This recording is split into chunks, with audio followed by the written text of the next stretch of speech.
분유? 웬 분유? 죄송해요. 어제 그 범죄도시 3를 보면서 만들었어.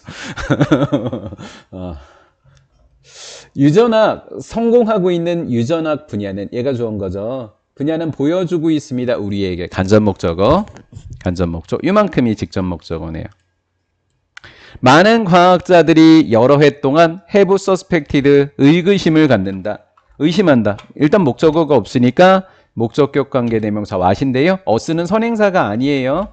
선행사가 아니에요. 간접 목적어입니다. 이 아이는.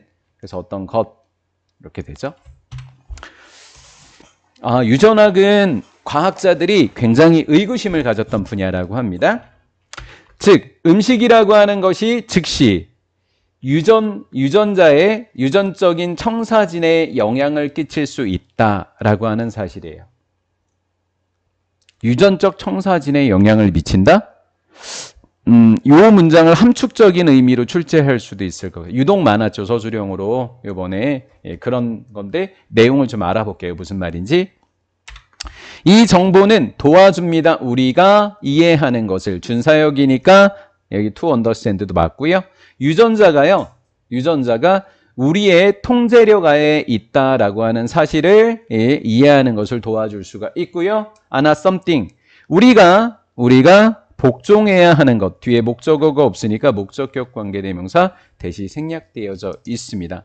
유전자는 우리의 통제력 하에 있고 유전자는 우리가 복종해야 하는 것이 아니다라고 하는 것을 이해하는 것을 도와주고 있더라라는 거예요.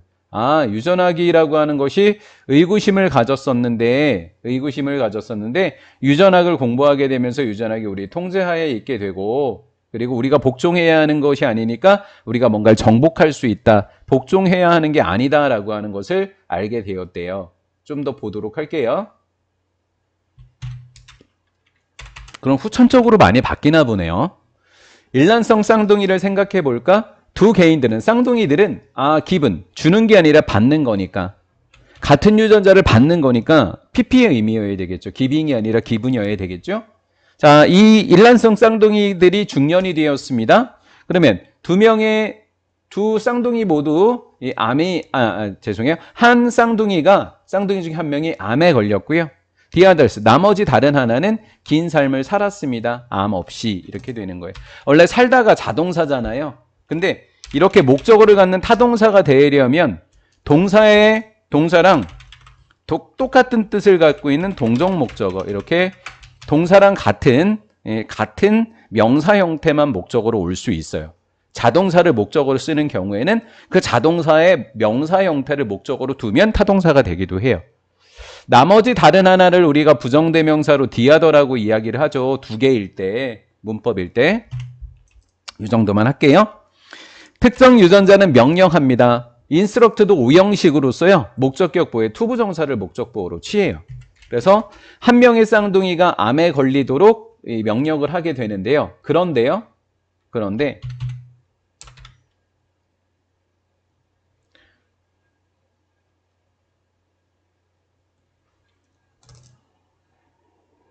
네, 됐죠? 인디아더 다른 경우에 있어서 같은 유전자가 이 병을 initiate 발생시키다 어려운 단어죠. initiate 발생시키지 않았다라는 거예요. 그러면 유전자가 반드시 똑같이 작용하는 게 아니네. 그럼 이 얘기는 뭐예요? 우리가 통제할 수 있다 라는 거죠. 우리가 꼭 복종해야 되는 것이 아니다라는 거예요. 그러면 후천적으로 얘네들이 이렇게 달라졌던 건 뭐죠? 이 두 사람이 오랜 시간 동안 먹었던 음식이 유전자가 그렇게 돼야만 하던 그 유전자의 청사진에 영향을 끼쳐서 다른 결과를 갖고 오게 된 건 후천적으로 음식이었다라는 거죠. 지금 그런 내용이 들려져 있는 거죠, 이 안에. 한 가지 가능성은 바로 접속사 that 이하입니다. 건강한 쌍둥이는 식단을 가지고 있었는데 턴드 오프니까 차단하는 거였어요. 암 유전자를 차단하는 식단을 가지고 있었고요. 즉 같은 유전자였어요. 같은 유전자. 똑같은 유전자가요. 인스트럭트 목적어 to입니다. 다른 사람에게는 to get sick 아프도록 이 명령을 내리는 유전자였다라는 거예요. 그럼 결국 여기에서 변이 요소는 뭐밖에 없어요? 식단밖에 없죠. 그러니까 식단밖에 없잖아요. 변화 요소는. 그러니까 정답지에 식사가 들어갔던 거예요. 됐지요? 여러 해 동안 과학자들은 인정했습니다. 뭐를요? 다른 외부 요인 나왔네요. 음식이라고 하는 것을 일반화시키면 뭐예요? 외부 요인이죠. 환경적인 요인이죠. 그죠? 환경 결정론이라고는 잘 모르겠어요. 어렸을 때 배워서. 이렇게 돼 있고요. 이걸 인정했다라는 거예요. such as 잠깐만요. 이거 밑줄이 취소가 아니라 밑줄을 다시 만들어야 될 것 같아요. 왜냐하면 can contribute to의 주어로 쓰였어요. other factors가. 그래서 other factors만 건드려놔야지 안 그러면 필기가 좀 요상해질 것 같아서요. 이게 contribute to의 주어 역할을 해야 되는 거죠. 이렇게 되어서. 얘는 이제 예를 든 거고요.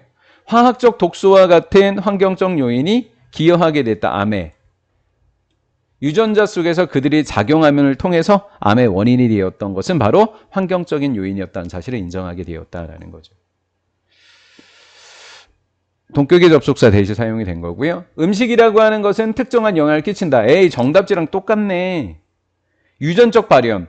여기에는 유전적 발현이라고 해놓고 진 익스프레션이라고 해놓고 얘는 유전적 청사진이라고 해놨어요. 두 개가 같은 단어인 거죠. 음식이라고 하는 것이 이렇게 영향을 끼치게 되겠다라고 하는 것입니다. 이런 개념은 비교적 새롭다. 왜? 여러 해 동안 뭐를 갖고 있었으니까. 사람들이 의구심을 갖고 있었다 그랬잖아요. 과학자들이. 그러니까 이걸 인정하게 된 것은 비교적 뭐하다? 새로운 일이다. 이렇게 된 거죠.